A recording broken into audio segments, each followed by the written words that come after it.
poor girl gives her sandwich to a poorly dressed millionaire. The next day, the police call at her door. In the bustling morning of New York City, Sarah Thompson hurried along the cobblestone streets of Greenwich Village, precariously balancing a tray of homemade sandwiches. At 23, she was the epitome of perseverance, with her impeccably clean apron and a smile that defied the hardships of her daily life. The small sandwich stand she shared with her mother, Mrs. Grace Thompson, was more than just a business. It was the legacy of 3 generations of strong women. This morning, however, something in the air hinted at a change in her usual routine. "Sarah," called Mr. Johnson from his flower shop, "did you save me my special club sandwich?" "Of course, Mr. Johnson, and I added extra bacon just how you like it," Sarah replied, pausing her hurried pace. As she delivered the order, her eyes fell upon a man sitting on one of the park benches. He stood out completely from the picturesque neighborhood atmosphere. His suit, though clearly expensive, was wrinkled and dirty, and his lost gaze reflected deep sadness. Sarah couldn't help but remember the words her grandmother Rose used to repeat like a mantra. "Kindness is the language that the deaf can hear and the blind can see." Without thinking twice, she took one of her best sandwiches and approached the stranger. "Excuse me, sir, would you like a sandwich? They're freshly made," she offered in a soft voice. The man looked up, revealing green eyes that, despite their evident weariness, retained a glimmer of dignity. "No, I don't have any money to pay," he responded with an accent that betrayed his privileged education. "It's a gift," Sarah insisted, leaving the sandwich beside him. Sometimes we all need a little kindness. What Sarah couldn't imagine was that this simple act of generosity was about to trigger a series of events that would change not only her life, but that of her entire family. Because that man wasn't just any vagrant. He was Alexander Blackwell, the missing heir to the most important hotel empire in America. In her mansion on the Upper East Side, Victoria Blackwell, the family matriarch, had been desperately searching for her son for 6 months, who had disappeared after discovering a devastating truth about his father. What no one knew was that Alexander had chosen to live on the streets, trying to find answers and perhaps redemption. As Sarah returned to her stand, Alexander slowly unwrapped the sandwich, and for the first time in months a tear rolled down his cheek. It wasn't because of hunger, but because of the simple and pure kindness he had just witnessed, so different from the world of deceit and appearances he came from. At the stand, Mrs. Grace Thompson watched her daughter with a mixture of pride and concern. She knew well that generous heart that beat in Sarah's chest, the same one she had inherited from her grandmother Rose. But she also knew that in this world, sometimes kindness has unexpected consequences. "Why did you give a free sandwich to that man?" asked Grace, while preparing more bread for the afternoon. "I don't know, Mom. There's something in his eyes." "It reminded me of Grandma's stories about Dad when he left," Sarah replied, unaware that her words held a deeper truth than she could imagine.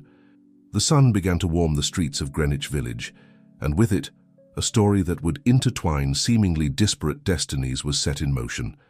As Alexander savored each bite of the sandwich, his mind began to awaken from a long slumber, and a decision started to form in his heart. What neither of them knew was that this simple act of kindness was about to uncover long-buried family secrets, reveal unsuspected connections, and trigger a love story that would defy all social conventions. The next morning dawned wrapped in a soft drizzle that soaked the streets of Greenwich Village. Sarah, under the awning of her stand, watched the raindrops fall while her mind wandered to the mysterious man from the day before. She couldn't explain why, but there was something in his gaze that seemed strangely familiar. "Sarah, the sandwiches are getting cold," her mother's voice snapped her out of her thoughts. "Girl, you've been in the clouds since yesterday. What's wrong with you?" "Nothing, Mom. It's just that—" Sarah trailed off as she saw a familiar figure approaching through the rain. It was him, the man in the wrinkled suit, but this time he looked different. He had cleaned up, and although his clothes were still the same, he had regained some of his distinguished bearing. "Good morning," Alexander greeted, with a voice that denoted years of refined education. I wanted to thank you for your kindness yesterday, Miss—" "Sarah," she replied, feeling an inexplicable nervousness. "Sarah Thompson." The surname Thompson caused a flash of recognition in Alexander's eyes, but he quickly concealed it. "Alexander," he introduced himself simply, omitting his last name. Mrs. Grace Thompson observed the scene with a mixture of curiosity and concern. There was something about this man that reminded her of someone from her past, but she couldn't pinpoint who. "Would you like some breakfast?" Sarah offered, but this time Alexander took out a bill from his pocket. "Today I've come to pay," he responded with a faint smile. "And if you don't mind, I'd like to ask you some questions about this neighborhood. I'm looking for something." As Sarah served the sandwiches in the Blackwell mansion, Victoria received a call that made her turn pale. "Are you sure?" "You've seen him in Greenwich Village." Her hands trembled as she hung up the phone. After months of searching, they finally had a lead on her son's whereabouts. Back at the stand, Alexander and Sarah were conversing.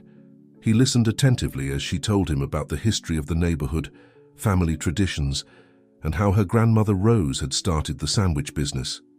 "And your father?" Alexander asked with an interest that went beyond simple curiosity. "He left when I was very young," Sarah replied, noticing how Alexander's expression became more serious. "My grandmother used to say he had his reasons, but I never knew what they were." Alexander nodded thoughtfully as a distant memory began to take shape in his mind. The name Thompson, Greenwich Village, a story of abandonment. The pieces of a puzzle were starting to fit together. "You know, my grandmother always said there are no coincidences," Sarah continued, "that every encounter has a purpose." "Maybe your grandmother was right," Alexander replied, staring intently at his coffee cup. "There are secrets that have been buried for too long in this city." At that moment, an elegantly dressed woman passed in front of the stand, briefly stopping to look at Alexander. He visibly tensed, but the woman continued on her way, disappearing into the crowd. "Do you know her?" Sarah asked, noticing his reaction. "She's part of a life I left behind," he replied enigmatically. "A life full of lies and appearances." Mrs. Grace Thompson, who had been observing the scene, felt a chill run down her spine. Alexander's way of speaking, his gestures, everything reminded her of someone from her past, someone she had promised never to mention. "Sarah," she called to her daughter, "it's time to prepare more bread for the afternoon."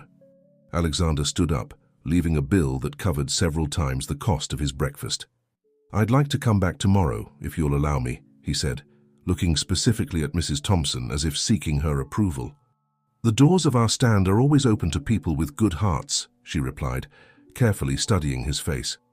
As Alexander walked away under the rain that was starting to intensify, Sarah couldn't shake the feeling that this encounter was more significant than it seemed.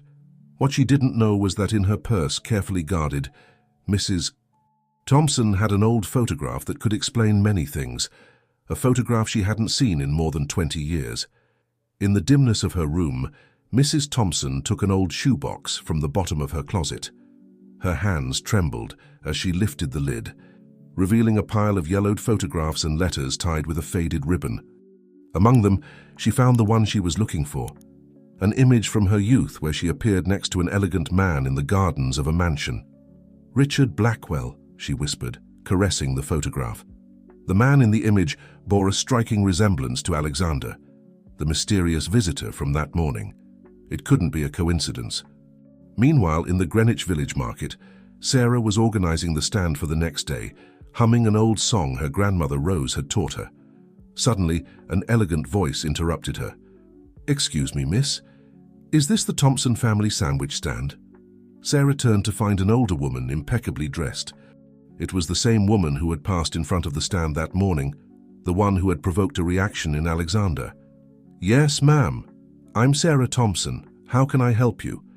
Victoria Blackwell studied the young woman's face intently, as if looking for something familiar in her features. "I've been told that a man has been seen here, tall, green-eyed, wearing a worn suit." Sarah hesitated before responding. Something in her instinct told her she should be cautious. "Many people pass through here, ma'am." "I'm Victoria Blackwell," the woman introduced herself, observing Sarah's reaction to the surname. "And the man I'm looking for is my son, Alexander." At that moment, Mrs. Grace Thompson appeared at the stand, dropping her purse when she saw Victoria. The two women looked at each other, instantly recognizing each other despite the years that had passed. "Grace, it's been so long," Victoria murmured, with a mixture of emotions in her voice. 23 years to be exact," Grace replied, regaining her composure. Since that night when your husband Richard forced me to leave the mansion. Sarah observed the scene without understanding, as the pieces of a puzzle she didn't know existed began to move in her mind. Mum, do you know Mrs. Blackwell? More than I'd like to, daughter, Grace replied without taking her eyes off Victoria. She was the wife of the man who destroyed our lives. Victoria paled at Grace's words. Things weren't as you think, Grace. There's so much you don't know. What do I need to know? Grace interrupted. That Richard threw me out of the mansion when he found out I was pregnant? That he threatened to destroy my family if I ever revealed the truth? Sarah felt the world come to a stop. Mom, what are they talking about? At that moment, Alexander appeared at the corner of the market, stopping abruptly when he saw the scene in front of the sandwich stand. Victoria turned to him, tears in her eyes. Alexander, son. But Alexander wasn't looking at his mother. His eyes were fixed on Grace and then on Sarah, as a terrible realization began to dawn on his face. That's why you seem so familiar to me, he whispered, approaching Sarah. You have the same eyes as my father. Our father. The silence that followed was deafening. Mrs. Grace Thompson leaned on the counter, while Victoria took out a handkerchief to dry her tears. Sarah looked alternately at her mother and Alexander, trying to process the revelation she had just heard.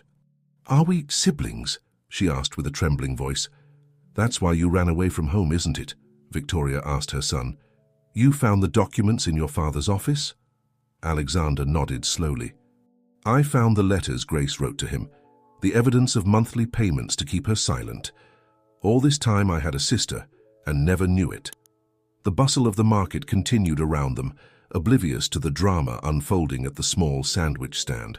The truth, kept for more than 2 decades, finally came to light, threatening to change forever the lives of all those present.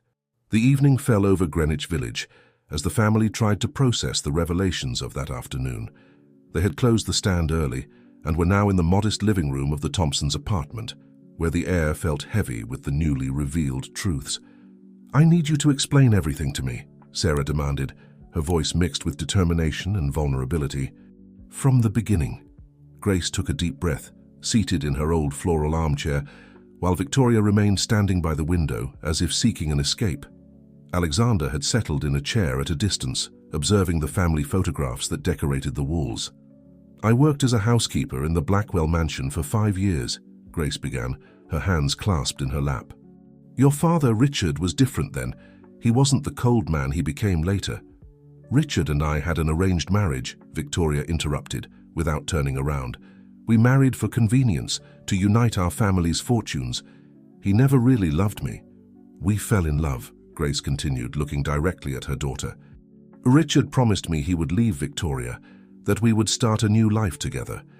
But when he found out I was pregnant, my father was always a coward, Alexander spat, rising from his chair. He preferred to keep up appearances rather than face the truth. He threw you out of the mansion and bought your silence, didn't he? Grace nodded, as silent tears rolled down her cheeks. He threatened to destroy my family if I spoke. He gave me money and ordered me to disappear. I was only 19 and scared.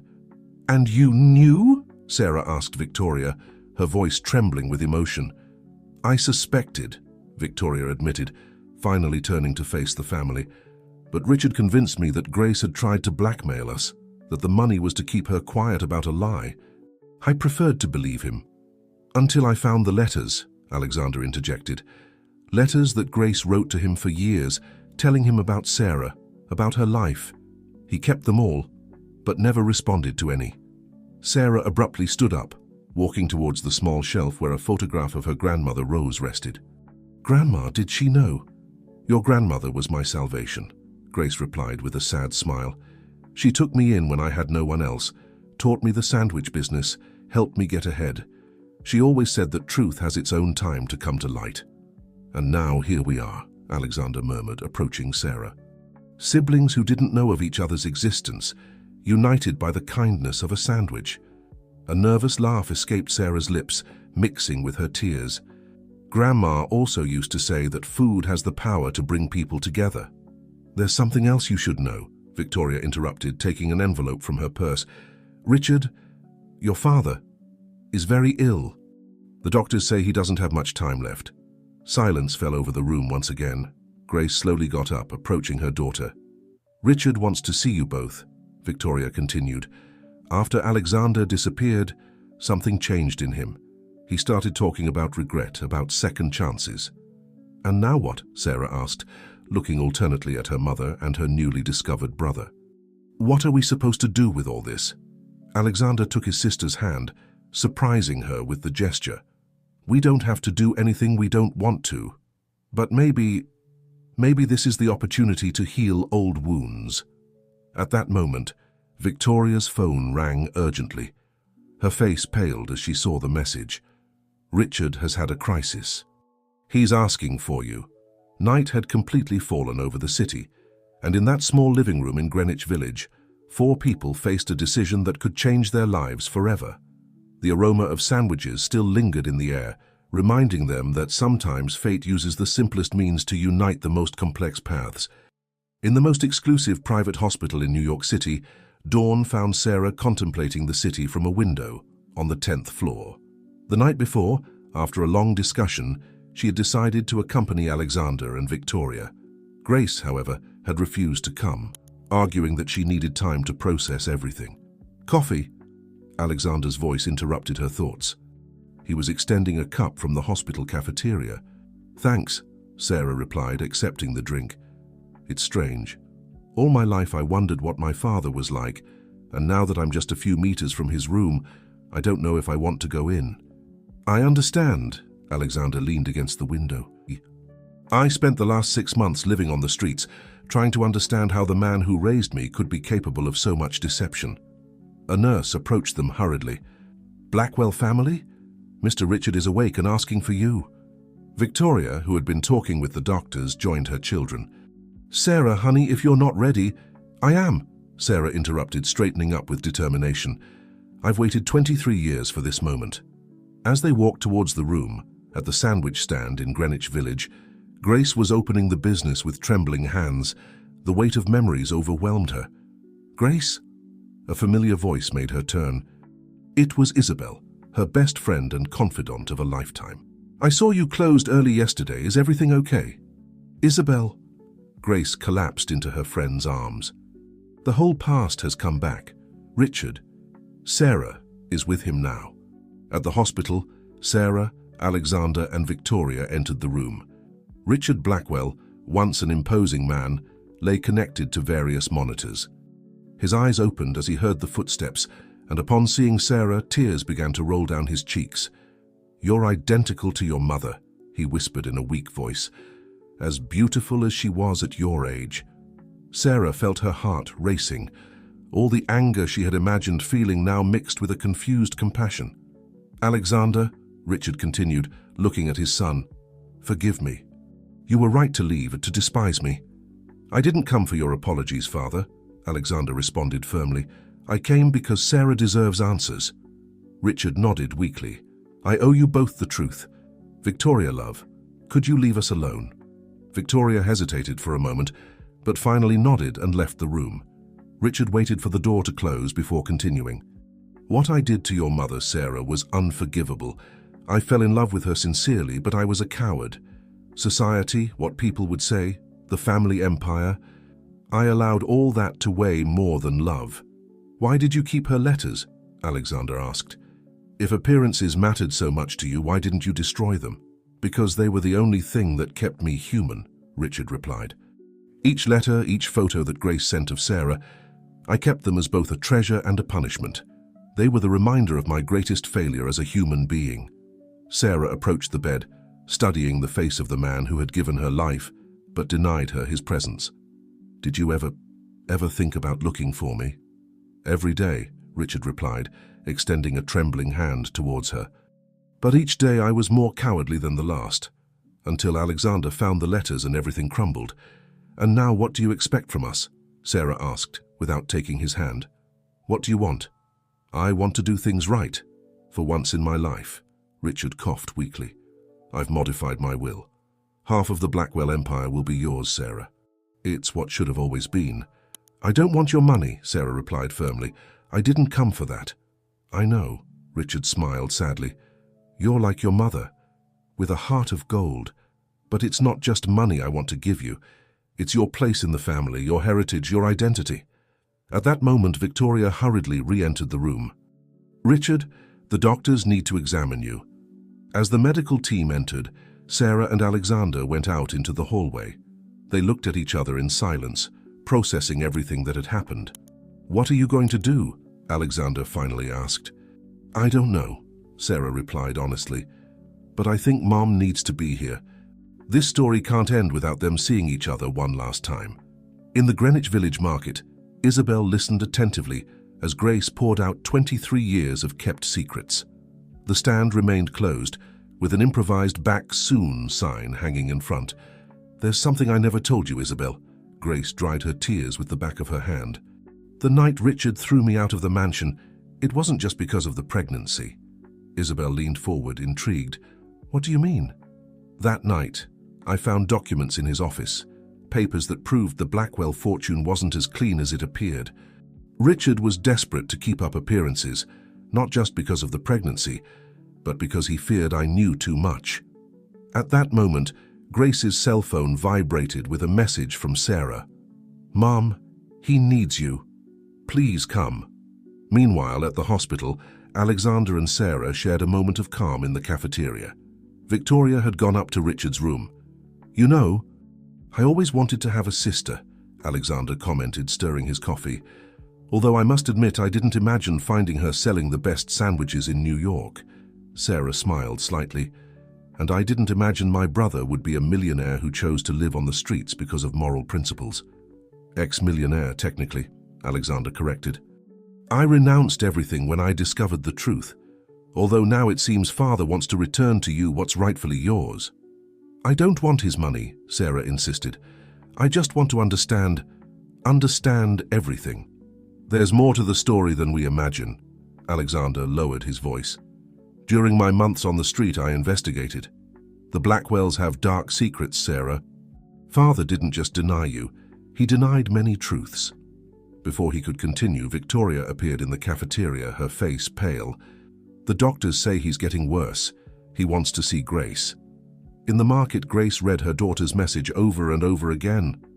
Isabel put a hand on her shoulder. "Go," she said softly. "If you don't do it now, you'll regret it for the rest of your life." "What if I'm not ready to forgive?" Grace whispered. "Forgiveness isn't for him," Isabel replied. "It's for you." An hour later, Grace entered the hospital, her heart pounding. In the elevator, she remembered the last time she had seen Richard, that stormy night when he threw her out of the mansion. When she reached the floor, she found Sarah waiting for her. "Mom," her daughter whispered, hugging her, "there's so much we don't know." "I know, my love," Grace replied. "That's why I'm here." Alexander approached them. "Father is conscious now. The doctors say it's time." Grace took a deep breath and walked towards the room. As she opened the door, 23 years of absence condensed into an instant. Richard lay in the bed, older and more fragile than she remembered, but with the same green eyes that had once made her fall in love. "Grace," he whispered, extending a trembling hand. "You came." "Not for you," she responded firmly. "For our daughter." Victoria, who was by the window, moved uncomfortably. "I'll leave you alone." "No," Grace stopped her. "Stay. We all need to hear the whole truth." Richard closed his eyes for a moment, as if gathering strength. "You're right. It's time for everyone to know the truth. About the pregnancy, about the documents you found that night, about everything." Sarah and Alexander quietly entered the room, closing the door behind them. The moment that would change their lives forever was about to begin. "That night," Richard began, "I didn't just throw you out because of the pregnancy, Grace. I threw you out because you discovered something that could have destroyed not only the Blackwells, but all the powerful families in New York." The silence in the hospital room became dense as Richard gathered strength to continue. The heart monitors marked an irregular rhythm, as if even his heart feared the truths that were about to be revealed. "The documents you found that night, Grace," Richard continued, "revealed that the Blackwell fortune was built on a lie. My father, William Blackwell, didn't inherit the hotels from his family as everyone believes." Victoria approached the bed, her face showing a mixture of surprise and fear. "Richard, what are you saying?" "The truth, Victoria. The truth I've kept for decades." Richard coughed slightly before continuing. The hotels originally belonged to the Thompson family. Sarah and Grace exchanged looks of astonishment. Alexander, who had remained silent, moved closer to the bed. "Grace's family?" he asked, incredulous. "Yes," Richard responded. "Your grandfather, Grace Frank Thompson, was the true owner of the hotel chain. He was a visionary man who built an empire from scratch. My father was his accountant and best friend, or so Frank thought." Grace brought a hand to her chest. "My father never talked about hotels. He was a simple market trader. Because he lost everything," Richard explained. "My father falsified documents, manipulated contracts, and little by little transferred the ownership of the hotels to his name. When Frank discovered the deception, my father used his connections to ruin him. He left him on the street, threatening to destroy his entire family if he spoke. That's why Grandma Rose started the sandwich business," Grace whispered, the pieces fitting together in her mind. "To survive after losing everything. And years later," Richard continued, his voice breaking, "history repeated itself. When you found those documents, I acted just like my father. I pushed you away, I threatened you, I perpetuated the cycle of lies and betrayal." Alexander hit the wall in frustration. "All this time we lived a lie. The fortune we enjoyed, the mansion, the hotels, everything was stolen." "That's why you went to live on the streets," Sarah realized, looking at her brother. "You couldn't live with that truth.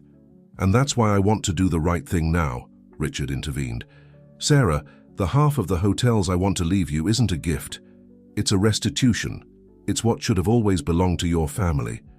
Victoria, who had remained silent, approached Grace. "Now I understand why Richard changed so much after meeting you. You were Frank's granddaughter. It was as if fate had conspired to expose the truth." "Fate," Grace murmured. "Or perhaps my mother's sandwich recipe. Grandma Rose always said that recipe had saved our family once, and that it would do so again when necessary." Suddenly Richard began to stir, the monitors emitting alarm signals. The nurses quickly entered the room, asking everyone to leave. In the hallway, the four remained silent, processing the revelations. Sarah took her mother's hand, while Alexander leaned against the wall, lost in his thoughts. "What are we going to do now?" Victoria finally asked, her voice barely a whisper. "What Grandma Rose would have wanted," Sarah responded with determination. "Rebuild, not destroy. Heal, not seek revenge." Grace looked at her daughter with pride. "Your grandmother would be so proud of you, of the woman you've become." "The original documents," Alexander interjected. "I have them stored in a safe place. I found them in Father's office when I discovered everything. We could—" "No," Sarah interrupted him. "I don't want to build my future on the past. But I do want to honor the memory of my grandfather Frank and Grandma Rose. I have a better idea." 3 days later, in the kitchen of the sandwich stand, Sarah was explaining her plan to her gathered family. The place was closed, and the aroma of freshly brewed coffee mixed with the steam from the sandwiches that were still the house specialty.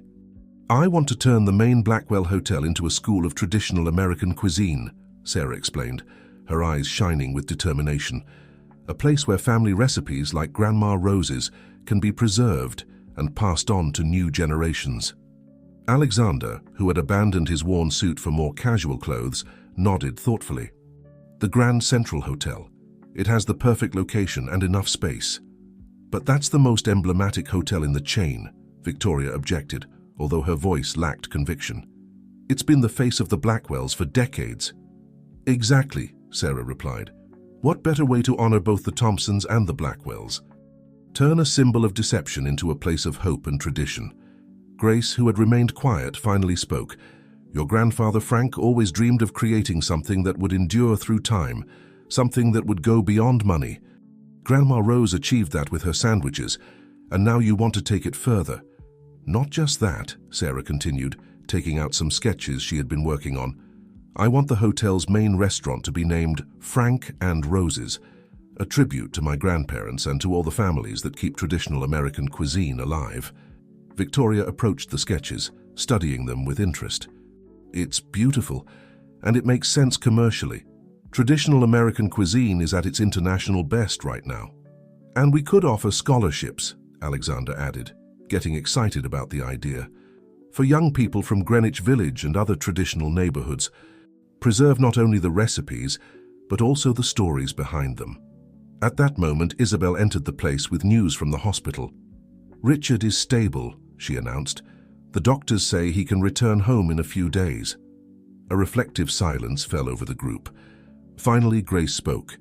"Maybe it's time to let the past rest. Grandma Rose always said that true forgiveness isn't forgetting, but transforming pain into something beautiful. And speaking of transformations," Sarah smiled, "there's something else I want to show you." She took out another set of papers from her bag. "I've been researching cultural preservation programs.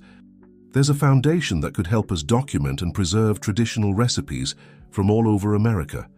"The American Flavors Foundation," Alexander read. "They have a presence throughout North America." "Exactly," Sarah confirmed. "And they're interested in our project. They see the potential to create a network of similar schools in other states." Victoria stood up, walking towards the small window that overlooked the square. "Richard needs to know about this. I think for the first time in his life, he could feel truly proud of something." "There's something else," Grace added, heading to the old kitchen cabinet. She took out a worn box and opened it, revealing an ancient recipe book. This was Grandma Rose's recipe diary. It not only contains recipes, but also stories, memories, even some notes from Frank about his dreams for the hotels. Sarah took the book reverently, her fingers caressing the yellowed pages. "It's perfect. We can start by digitizing these recipes, creating an archive that preserves not only the flavors, but also the memories." "And I have an idea for the logo," Isabel interjected, who had been drawing on a napkin. She showed a simple but elegant sketch. Two intertwined hands holding a steaming sandwich. "The hands represent the union of families," she explained, "and the sandwich, well, the sandwich is what started all this, isn't it?" Everyone smiled, recognizing the truth in her words. At that moment, Alexander's phone rang with a message from the hospital. Richard wanted to see them all. "Are you ready?" Sarah asked, looking at her mother and brother. "Ready to write a new chapter," Grace replied, putting the recipe book in her bag, one that Grandma Rose would be proud to read. Richard's hospital room had changed in the last few days. The fresh flowers that Victoria brought every morning filled the environment with their fragrance, and the open curtains let in the evening light. Richard, although still weak, was sitting up in bed, notably more recovered. "A culinary school," Richard repeated after Sarah had explained her plan. His eyes, previously dimmed by guilt, now shone with something akin to hope. "Not just that, Father," Alexander interjected, spreading the plans on the hospital table. "It will be a complete cultural center. The Grand Central Hotel will be transformed into a space where tradition and innovation meet." Grace, who remained near the door, observed the scene with a mixture of emotions. She saw in Sarah the same passion that had characterized Frank, her father, when he talked about his dreams for the hotels. "The main restaurant," Sarah continued, "will bear my grandparents' names, Frank and Rose's. It will be a tribute not only to them, but to all the families who have kept our culinary traditions alive." Richard extended a trembling hand towards the recipe book that Grace had brought. "May I?" he asked softly. Grace approached and handed him the book. Richard opened it carefully, his fingers tracing the yellowed pages filled with Rose's elegant handwriting. "There's something here," he murmured, stopping on a particular page. "A note from Frank." Everyone gathered around as Richard read aloud.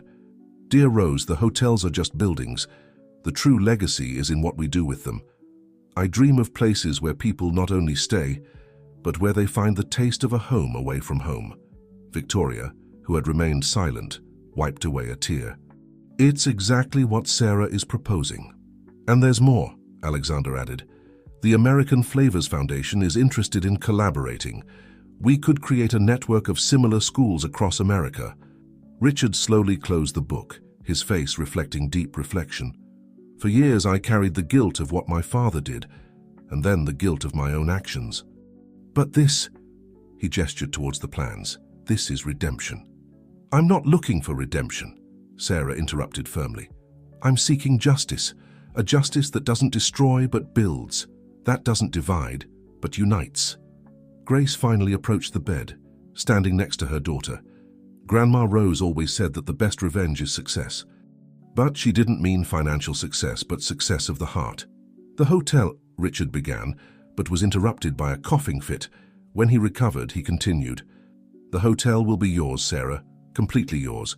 No conditions, no strings attached." "Ours," Sarah corrected, taking her mother's hand. "It will belong to the family." "To both families." Victoria approached Grace, hesitating for a moment before speaking. "I never asked for your forgiveness," she said softly. "For all these years, for my complicit silence." "Forgiveness," Grace replied, "like good cooking, needs time to develop its flavor. But I think we're on the right path." At that moment, Isabel entered the room with a small thermal box. "Excuse the interruption, but I thought everyone could use some comfort." She opened the box, revealing freshly made sandwiches, prepared with Grandma Rose's recipe.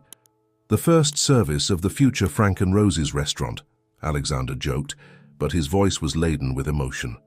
As they shared the sandwiches in that hospital room, something began to heal. It wasn't just Richard's body, but also the wounds of the past, the family fractures, the decades of silence. "You know," Sarah said, holding her sandwich, "Grandma Rose always said that a good sandwich not only feeds the body, but also the soul." "And she was right," Richard replied, tasting his first bite with tears in his eyes. As always, Rose was right. A week later, the lobby of the Grand Central Hotel was buzzing with activity. Architects, designers, and contractors came and went, while Sarah and Alexander supervised the preliminary plans for the renovation. The majestic space, with its marble columns and crystal chandeliers, would soon be transformed into something completely new. "The main area will become the practical classrooms," Sarah explained, pointing to different sections of the plan. "We want to maintain the historical elements of the building, but adapt them to their new purpose." "The current guests are intrigued," Victoria commented, who had just joined the conversation. "Several have asked if they can take short classes during their stay." "That's an excellent idea," Alexander exclaimed, making notes on his tablet. "We could offer special workshops for tourists in addition to the regular programs." Grace, who was observing everything from a corner of the lobby, couldn't help but feel a mixture of pride and nostalgia. This very place, where years ago she had worked as an employee, would now be part of her family's legacy. "Miss Blackwell? Or should I say Miss Thompson?" an elegant gentleman interrupted, approaching the group. "I'm Edward Valentine, from the American Flavors Foundation." "Sarah, please," she replied with a warm smile. "And I prefer to be called by both surnames. Blackwell Thompson. It's time to unite, not divide." Edward nodded approvingly. "I like that philosophy. And speaking of uniting, I have an interesting proposal for you." He opened his briefcase and extracted several documents. "We've been in contact with other traditional families of American cuisine. They're very interested in participating as instructors at the school." "Mom!" Sarah called excitedly. "Come see this." Grace approached the group and her eyes widened in surprise as she recognized some names on the list. "Mrs. Johnson, the one with the famous New England clam chowder, and Mr. Garcia, the barbecue master from Texas." "The very same," Edward confirmed. "Your project has generated a lot of interest in the culinary community. They see this as an opportunity to preserve recipes and techniques that could be lost over time." "It's exactly what Grandma Rose would have wanted," Grace whispered, emotional. At that moment, Isabel came running to the lobby, waving a paper in her hand. "Sarah, Grace, you won't believe what I found." Everyone gathered around her as she unfolded what appeared to be an old hotel blueprint. "I was helping clean out the old office when I found this behind a painting. It's the original design of the hotel, signed by Frank." Grace took the paper with trembling hands. "It's my father's handwriting. And look, there's a note here," she read aloud. "The true luxury isn't in the marble or the chandeliers, but in making every guest feel at home. Someday this place will be more than a hotel. It will be a center where culture and tradition meet." "Grandpa, he had already dreamed of this," Sarah murmured, her eyes shining with contained tears. "And there's more," Isabel continued, pointing to another document. "I found correspondence between Frank and various traditional cooks of the time. He wanted to create a traditional cooking school within the hotel, but my father prevented it," Victoria completed softly. "Richard told me at the hospital. William convinced the board of directors that it was too risky an idea." "Well now," Alexander declared with determination, We're going to make that dream a reality. And we'll do it better than even Grandpa Frank could have imagined. Sarah took the old blueprint and placed it next to the new designs. Look how everything fits together. It's as if the past and present were meeting perfectly. Like the flavor of a good clam chowder, Grace smiled. Layers and layers of history, tradition, and love, blending to create something new and beautiful. Edward observed the scene with evident satisfaction. I think I've just witnessed the true spirit of this project. Would you like to start planning the inauguration ceremony? In the days that followed, as renovations on the Grand Central Hotel progressed, every corner seemed to reveal new secrets. During the cleaning of an old storage room in the basement, workers discovered a hidden safe behind old shelves. We need the combination, Alexander said, examining the rusty mechanism. It must have been decades since it was opened. Sarah studied the safe with curiosity. Look, there's something engraved here as it looks like a date. She cleaned off the dust carefully. 07/22/1963. Grace, who had just arrived with a tray of coffee for the workers, stopped in her tracks. That's my date of birth. Victoria, who was supervising the basement renovation, approached with interest. Would Frank use his daughter's birth date as the combination? With trembling hands, Grace turned the numbers. A click resonated in the silence of the basement, and the safe door opened with a creak. The interior revealed a treasure trove of old documents, photographs, and a personal diary. But what caught everyone's attention most was a yellowed envelope addressed to My Dear Grace. It's Dad's handwriting, Grace whispered, taking the envelope reverently.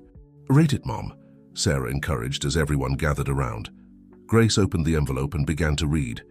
My dear daughter, if you're reading this, it means you found your way back to the hotel, as I always knew you would. There are truths you need to know, truths that go beyond William Blackwell's betrayal. The hotel wasn't just a business for me. It was your mother's dream before she passed away. She was the one who first imagined the cooking school, who dreamed of a place where America's culinary traditions could be preserved and passed on. In this envelope, you'll find her original recipe book, with notes I never shared with anyone. You'll also find documents that prove William and I weren't just partners. We were brothers. A collective gasp interrupted the reading. Victoria leaned against the wall, visibly affected. Brothers, Alexander whispered. Then we... Grace continued reading. Yes, William was my half-brother, although few knew it. Perhaps that's why his betrayal hurt more. But I don't keep this secret to nurture grudges, but so you understand that the ties that bind our families are deeper than money or business. The true treasure of the Grand Central Hotel isn't in its walls or its bank accounts. It's in the stories its kitchens hold, in the dreams that were cooked in its stoves, in the love your mother put into every recipe she created here. Forgive William as I have finally forgiven him. Hate only poisons the soul, and there are too many delicious recipes to create to embitter our hearts. With eternal love, your father, Frank. The silence that followed was interrupted by the sound of footsteps. Richard, in a wheelchair pushed by a nurse, had arrived at the basement. My father, he said in a broken voice. My father never told me we were cousins. We're more than cousins, Sarah replied, taking the old recipe book from the envelope. We're family. And look at this. She opened the recipe book to a marked page. It was the original recipe for the sandwiches that had made the Thompson family famous, but with a special note. For my sister-in-law, Victoria, when she's ready to learn that true wealth is measured in the love we put into what we cook. Victoria approached, her eyes full of tears. My mother knew this recipe.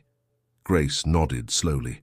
Grandma Rose always said this recipe had a special secret, something that united families. Now I understand why. And look at the date of this recipe, Alexander pointed out. It was written the day Richard was born. The same day my mother promised to teach me to cook, Victoria murmured. A promise she could never fulfill. Sarah took everyone's hands, forming a circle in that dusty basement. Then let's make this school more than a business project. Let's make it the fulfillment of all those unfulfilled promises. The hotel's experimental kitchen, newly remodeled for future classes, had become the stage for a historic moment. Victoria Blackwell, always elegant in her designer suits, now wore a white apron with the provisional logo of the Frank and Roses School. "I don't know if I can do this," Victoria whispered, her hands trembling as Grace prepared the ingredients for the sandwiches. "Of course you can," Grace replied softly. "Cooking is in your blood, even if you didn't know it. Your mother knew." Sarah and Alexander observed from the kitchen island, while Isabel documented everything with a professional camera. "This will be perfect for the inauguration video," she commented, focusing on the emotional faces of both women. "First lesson," Grace began. "The perfect sandwich begins long before the bread. It begins with intention, with the love we put into each preparation." Victoria closed her eyes, remembering fragments of her childhood, the aroma that came from the kitchen when her mother prepared something special, the laughter shared in secret with the servants, moments her father had always disapproved of. "Your mother," Grace continued, "used to come to the hotel kitchen in secret. She would sneak away from elegant parties to learn from Rose. They called her the Lady of the Hidden Sandwiches." "My mother?" Victoria opened her eyes, surprised. "But she always seemed so distant from everything related to the kitchen." "Because your father forbade it," Richard interjected from his wheelchair, which had been placed near the kitchen entrance. "He said that society women shouldn't mingle with the servants, but she was happy here." Grace began to guide Victoria's hands in preparing the bread. "Look, like this, soft but firm. The bread must feel your intention." As they worked, Isabel continued filming, capturing the moment when Victoria, for the first time in her life, connected with a part of her history that had remained hidden. "There's something else," Grace said, taking out a small notebook from her bag. "I found this between the pages of your mother's recipe book. They're notes she wrote about you." Victoria stopped her movements, the bread forgotten for a moment. With trembling hands, she took the notebook and read aloud. "My dear Victoria, every time I prepare these sandwiches in secret, I think of you. I dream of the day when we can cook together, without fear, without pretensions. The kitchen is the only place where I feel truly free, where social barriers vanish, and only the love we put into each dish matters. I hope that someday you find your own freedom in these flavors." Tears began to roll down Victoria's cheeks, staining the apron with small dark spots. "Mom always told me she was keeping a special secret for me," she whispered. "I never imagined it would be this." "The secrets of the kitchen," Grace smiled, "are like good spices. Sometimes they're spicy, sometimes they're sweet, but they always transform the dish." Sarah approached her aunt, hugging her shoulders. "You know, we could create a special program at the school. Something that honors the memory of your mother and all the women who cooked in secret, keeping traditions alive despite everything. The Secret Cooks," Alexander suggested. "A course that tells these stories, that rescues these hidden recipes." Victoria nodded, wiping away her tears and returning to the bread with renewed determination. "My mother would be proud to see this. All our mothers would be." "And look at this," Isabel pointed out, who had been reviewing more documents from the basement. "There are photographs of secret meetings in the kitchen, society women learning from traditional cooks. It was a whole clandestine movement." "A movement that can now come to light," Richard affirmed. "As it should have been from the beginning." The bread under Victoria's hands began to take shape, and with it a new tradition was beginning to be born. A tradition that didn't distinguish between surnames or social classes, that united the past with the present through the universal language of cooking. A week after the first sandwich lesson, the main hall of the Grand Central Hotel had been transformed into an improvised museum. Old photographs, yellowed recipes, and traditional cooking utensils were carefully displayed, telling the secret history of the secret cooks. "It's incredible how many women were part of this," Sarah commented, adjusting the frame of a photograph showing a group of elegantly dressed ladies, all wearing aprons over their party dresses. Victoria, who now spent more time in the kitchen than in board meetings, pointed to one of the women in the photo. "This is Mrs. Elizabeth Johnson. Her granddaughter contacted me yesterday. She has all her grandmother's recipe notebooks and wants to donate them to the school. And she's not the only one," Isabel added, checking her tablet. "Since we started sharing this story on social media, we've received messages from families all over America. They all have similar stories. Grandmothers, mothers, and aunts who kept culinary traditions alive in secret." Grace, who was organizing a group of old kitchen utensils, smiled nostalgically. Grandma Rose always said that the true American Revolution happened in kitchens. At that moment, Edward Valentine from the American Flavors Foundation entered the hall, accompanied by an older woman who immediately caught everyone's attention. "Let me introduce you to Mrs. Margaret Davis," Edward announced. She was the head chef of the hotel in the 1960s. Victoria gasped. "Mrs. Maggie? The one who taught my mother in secret." The elderly woman smiled, her eyes shining with recognition. "Victoria, you're identical to her. Your mother was my best student." Alexander, who had been coordinating the international transmissions, approached with exciting news. "All the locations are connected, from New York to Los Angeles, from Chicago to New Orleans. Traditional kitchens across America are uniting today in this celebration." On the screens, simultaneous ceremonies could be seen in other hotels of the chain. In Texas, traditional barbecue masters shared their knowledge. In New England, elderly cooks taught the secrets of clam chowder. At each location, tradition and modernity intertwined in a harmonious dance. Isabel, who had documented the entire process, presented the digital historical archive. "We've created a virtual library where every recipe, every technique, every story will be preserved and shared.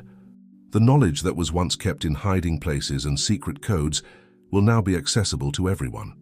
At that moment, a group of international students, representing all regions of America, took the stage. Each carried a dish that fused their cultural traditions with the teachings of the secret cooks. "This is the future our grandmothers dreamed of," Sarah declared, emotional. "A world where traditions aren't lost, but evolve and are enriched by sharing." Grace, looking around, could feel Grandma Rose's presence in every corner of the hotel. "Mom," she whispered, "we did it.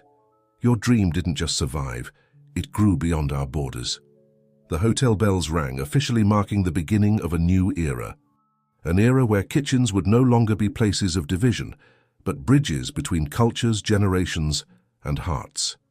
1 month after the inauguration, the Grand Central Hotel vibrated with a different energy.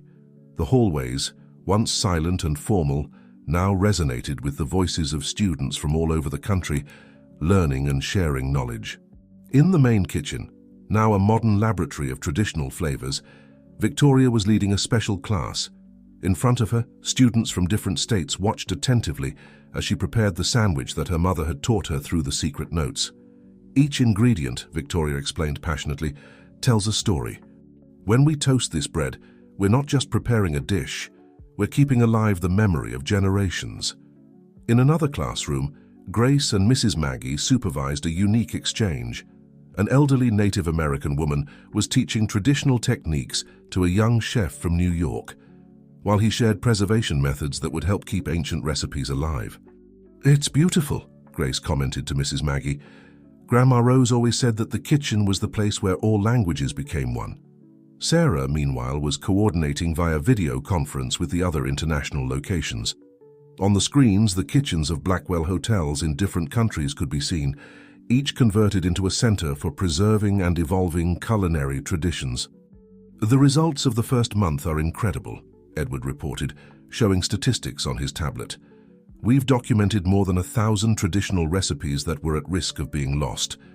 Indigenous communities are sharing techniques that had never been recorded before." Richard, who now spent his days between classrooms and his office, observed everything with a mixture of pride and amazement. "If my father could see this, how what he considered a threat has become our greatest treasure." Alexander entered his father's office excitedly. "The confirmation just arrived. UNESCO will not only recognize the secret cooks as cultural heritage, but they'll use our educational model as a global example of preserving culinary traditions." In the garden, Isabel was directing a team of documentarians who were recording the testimonies of the original secret cooks. Their stories would become part of the school's curriculum, ensuring that future generations would know the struggle that made this moment possible. "Every story we document," Isabel explained to the cameras, "is a bridge between the past and the future. The recipes are just the beginning. What we're really preserving is the spirit of resistance and love that kept them alive." During a break between classes, Victoria found her father contemplating the mural of the secret cooks in the lobby. "What are you thinking about, Dad?" she asked softly. About how we tried for so long to hide our true wealth, Richard replied. These women whom we once tried to silence were preserving the true treasure of our family. And look what they've created, Victoria smiled. Not just a school, but a global movement. At that moment, a group of excited students ran by. They had successfully reproduced an ancient recipe that was thought to be lost. Professor Victoria, a young student from Texas, called. You have to try this. We combined the traditional sandwich technique with methods of Southern barbecue. Victoria tasted the dish, and her eyes filled with tears. It tastes like the future, she whispered. Like living tradition, evolving without losing itself. Grace, who had approached the group, smiled wisely. Grandma Rose always said that recipes are like rivers. They must flow and adapt, but never forget their source.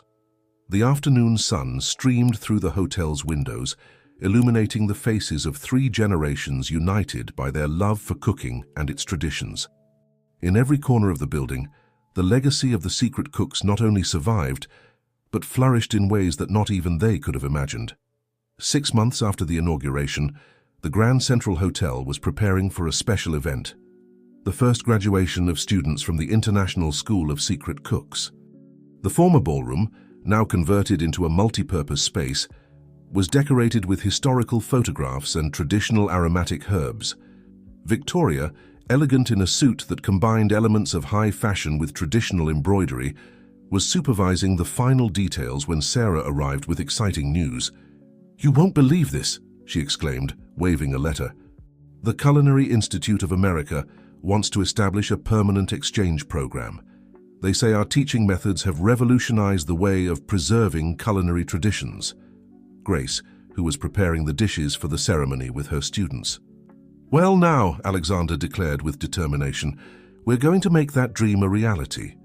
And we'll do it better than even Grandpa Frank could have imagined. Sarah took the old blueprint and placed it next to the new designs. Look how everything fits together. It's as if the past and present were meeting perfectly. Like the flavor of a good clam chowder, Grace smiled. Layers and layers of history, tradition, and love, blending to create something new and beautiful. Edward observed the scene with evident satisfaction. I think I've just witnessed the true spirit of this project. Would you like to start planning the inauguration ceremony? In the days that followed, as renovations on the Grand Central Hotel progressed, every corner seemed to reveal new secrets. During the cleaning of an old storage room in the basement, workers discovered a hidden safe behind old shelves. We need the combination, Alexander said, examining the rusty mechanism. It must have been decades since it was last opened. Sarah studied the safe with curiosity. Look, there's something engraved here as it looks like a date. She cleaned off the dust carefully. 07/22/1963. Grace, who had just arrived with a tray of coffee for the workers, stopped in her tracks. That's my date of birth. Victoria, who was supervising the basement renovation, approached with interest. Would Frank use his daughter's birth date as the combination? With trembling hands, Grace turned the numbers. A click resonated in the silence of the basement, and the safe door opened with a creak. The interior revealed a treasure trove of old documents, photographs, and a personal diary. But what caught everyone's attention was a yellowed envelope addressed to My Dear Grace. It's Dad's handwriting, Grace whispered, taking the envelope reverently. Read it, Mom, Sarah encouraged as everyone gathered around. Grace opened the envelope and began to read. My dear daughter, if you're reading this, it means you found your way back to the hotel, as I always knew you would. There are truths you need to know, truths that go beyond William Blackwell's betrayal. The hotel wasn't just a business for me. It was your mother's dream before she passed away. She was the one who first imagined the cooking school, who dreamed of a place where America's culinary traditions could be preserved and passed on. In this envelope, you'll find her original recipe book, with notes I've never shared with anyone. You'll also find documents that prove William and I weren't just partners. We were brothers. A collective gasp interrupted the reading. Victoria leaned against the wall, visibly affected. Brothers, Alexander whispered. Then we... Grace continued reading. Yes, William was my half-brother, though few knew it. Perhaps that's why his betrayal hurt more. But I don't keep this secret to nurture grudges, but so you understand that the ties that bind our families are deeper than money or business.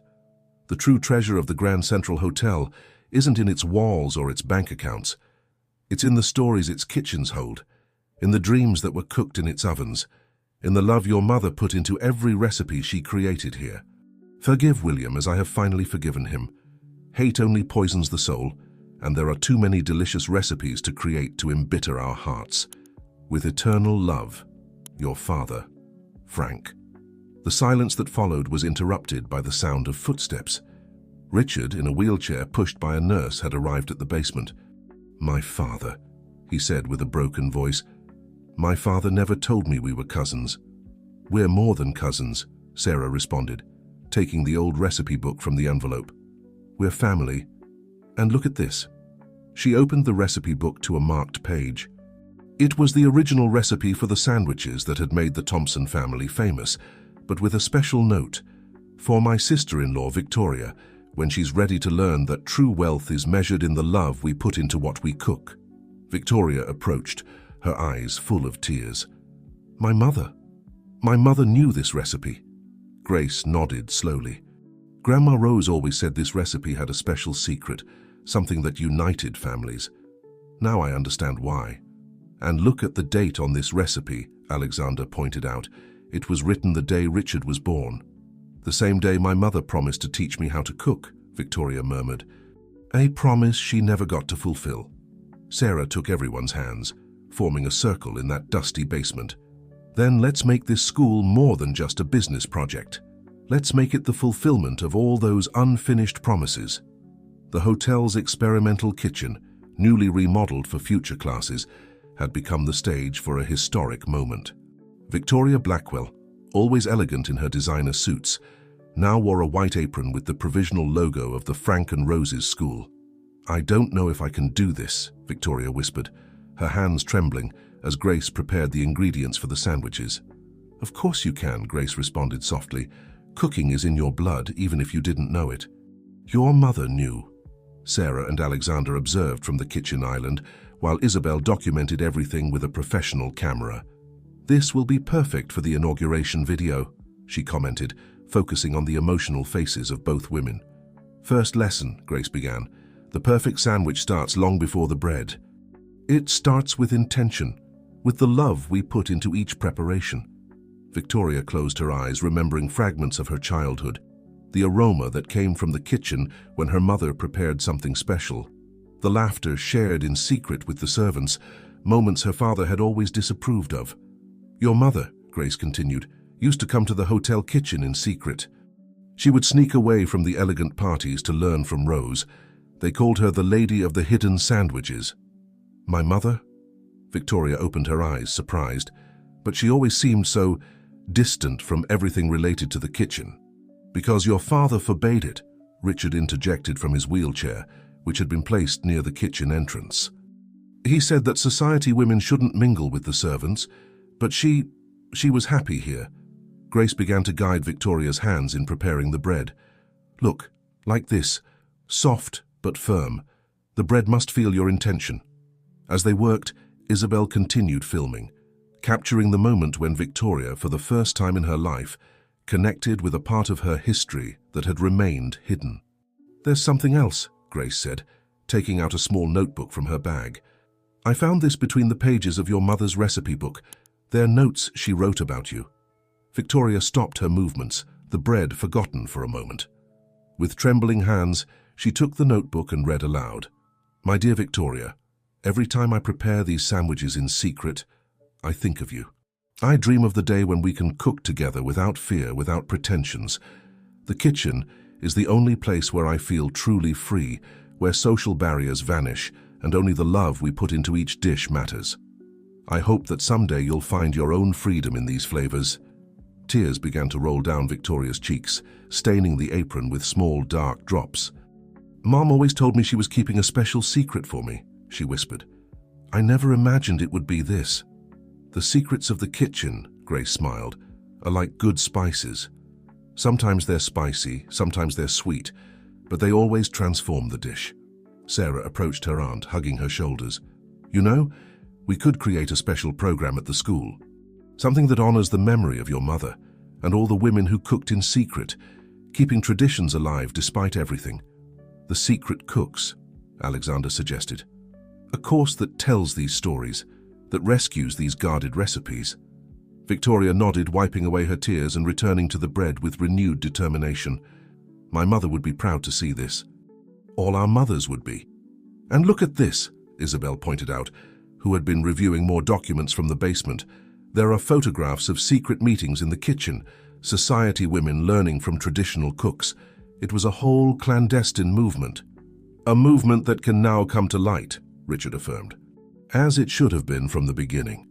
The bread under Victoria's hands began to take shape, and with it a new tradition was beginning to be born. A tradition that didn't distinguish between surnames or social classes, that united the past with the present through the universal language of cooking. A week after the first sandwich lesson, the main hall of the Grand Central Hotel had been transformed into an improvised museum. Old photographs, yellowed recipes, and traditional kitchen utensils were carefully exhibited, telling the secret history of the secret cooks. It's incredible how many women were part of this, Sarah commented, adjusting the frame of a photograph showing a group of elegantly dressed ladies, all wearing aprons over their party dresses. Victoria, who now spent more time in the kitchen than in board meetings, pointed to one of the women in the photo. This is Mrs. Beatrice Urquhart. Her granddaughter contacted me yesterday. She has all her grandmother's recipe notebooks and wants to donate them to the school. And she's not the only one, Isabel added, checking her tablet. Since we started sharing this story on social media, we've received messages from families all over America. They all have similar stories.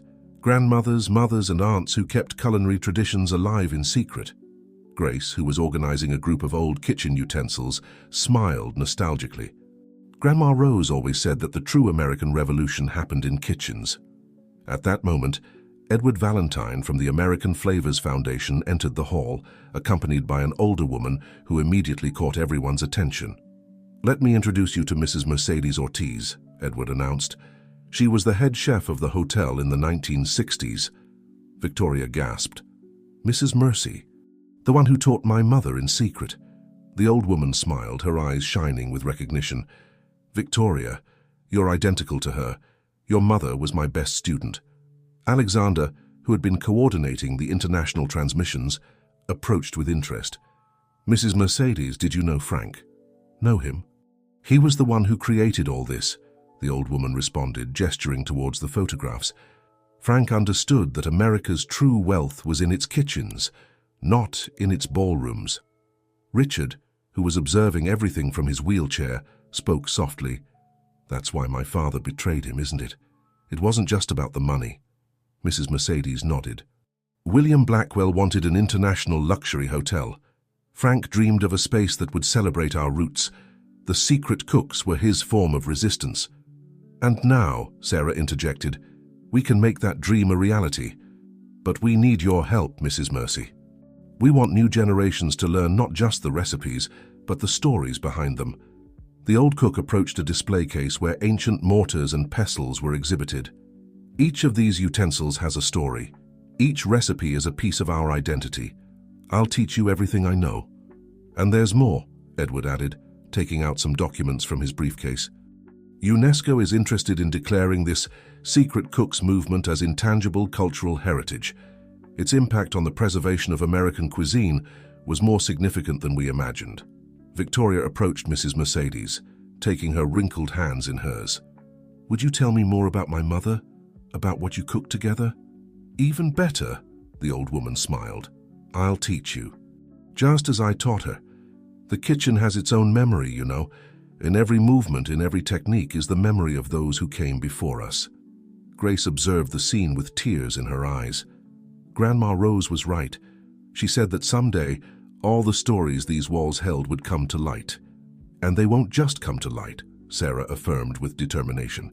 They'll become the foundation of something new, something that honors both the past and the future. As the afternoon sun entered through the hotel's windows, bathing the photographs and recipes with its golden light, the spirit of all those secret cooks seemed to fill the space. Their stories, long silenced, finally found their voice on the walls of the Grand Central Hotel. A mild Saturday morning found Mrs. Mercedes seated in the hotel's renovated kitchen, surrounded by Victoria, Sarah, Grace, and Isabel. The aroma of freshly brewed coffee and sweet bread filled the air as the old cook dusted off her memories. "Your mother," she said, addressing Victoria as she took out a worn recipe book, had a special way of preparing pot roast. She said that each ingredient should be seared while thinking of the person who would eat it. Victoria caressed the yellowed pages, recognizing her mother's elegant handwriting. "I never understood why she distanced herself so much from the kitchen in her later years." "She didn't distance herself by choice," Mrs. Mercedes replied, her voice laden with sadness. "It was after William discovered the secret meetings. He threatened to send her away from you if she continued with her improper behavior for a lady." "My grandfather did that?" Alexander asked, who had just entered the kitchen.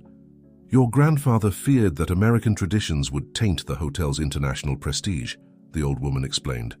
"But there's something he never knew." She slowly stood up and headed to a specific corner of the kitchen. "Here, behind this panel." With Alexander's help, they removed a wall panel, revealing a small hidden space. Inside, they found a metal box. "The cook's treasure," Mrs. Mercedes smiled. "Every woman who cooked in secret here kept something special." Upon opening the box, they found a collage of memories, photographs, recipes, small notes, and even a tiny apron. "This apron," Mrs. Mercedes said, taking it carefully. "Your mother made it for you, Victoria. She hoped to give it to you when you were old enough to cook together." Victoria took the small garment, her fingers tracing the embroidered initials, VB. "I never knew about this." "And look at this," Grace pointed out, taking out a photograph. In it, 3 smiling women could be seen: Victoria's mother, Rose, and a third that everyone recognized. "It's Isabel Montenegro," Sarah exclaimed, "the famous chef who revolutionized American cuisine in the 70s. "Yes," Mrs. Mercedes confirmed, "Isabel started here, in our secret meetings. Your mother, Victoria, was the one who inspired her to pursue her dream of becoming a professional chef. But there's more," the old woman continued, taking out a sealed envelope. "This envelope contains something your mother wrote for you, Victoria. She asked me to keep it here, and only give it to you when you were ready to receive her culinary legacy." With trembling hands, Victoria opened the envelope. "My dear Victoria, if you're reading this, it means you've finally found your way to the kitchen, the place where I've always been happiest. Society may say that a woman of our class doesn't belong among pots and pans, but the truth is that this is where I found my true essence. Each recipe in my book tells a love story, love for our traditions, for our culture, and above all, love for you. Every dish I learned to prepare, I did thinking of the day we could cook it together. If I couldn't teach you in life, I hope these recipes, these memories kept in secret, will guide you. The kitchen, my love, is more than a place to prepare food. It's a sanctuary where women of all social classes have met as equals, where we've kept our secrets and preserved our identity. With eternal love, Mum." The silence that followed was only interrupted by the soft bubbling of a pot where Mrs. Mercedes had begun to prepare hot chocolate. "Your mother," the old woman said, serving the drink in traditional clay cups, "would be proud to see what this hotel will become. A place where finally the secret kitchens will come to light. And not just that," Sarah added, "but a place where her legacy will continue through every student who learns these recipes, these stories." Victoria, still holding the child-sized apron, stood up with determination. "Mrs. Mercy, would you teach me how to prepare pot roast the way you taught my mother?" The old woman smiled, her eyes shining with contained tears. "I thought you'd never ask, my dear." The news of the secret cooks of the Grand Central Hotel had spread like the aroma of cinnamon and clove throughout the city. That morning, the experimental kitchen was buzzing with activity as Victoria had her first formal pot roast lesson with Mrs. Mercedes. "The secret," the old woman explained as she guided Victoria's hands in searing the meat, "isn't just in the ingredients, but in the time we dedicate to each step. Your mother used to say that pot roast is like life itself, complex, patient, and full of layers of flavor." Sarah was filming the scene for the school's historical archive, while Grace and Isabel organized more documents found in the kitchen's hiding place. "Look at this," Isabel exclaimed, pulling out a group of letters tied with a worn ribbon. They're letters between Victoria's mother and other secret cooks from different hotels across the country. Other hotels? Alexander asked, who had just entered with Richard in his wheelchair. Mrs. Mercedes nodded without stopping her supervision of the meat searing. The secret cooks weren't just from this hotel. We were a network that extended across all of America. We called ourselves the Flavor Guardians, like a secret society, Richard murmured. But instead of political conspiracies, they shared recipes and traditions. More than that, Mrs. Mercedes responded. We were guardians of a way of life that was being lost. When the grand hotels began to prefer international cuisine, we kept the flame of our traditions alive. Victoria, concentrating on her task, felt that each movement connected her more with her mother. Is that why you kept everything secret? To protect the recipes? To protect our identity, Mrs. Mercedes corrected. Each recipe tells the story of a family, of a town, of a tradition. Your mother understood that better than anyone.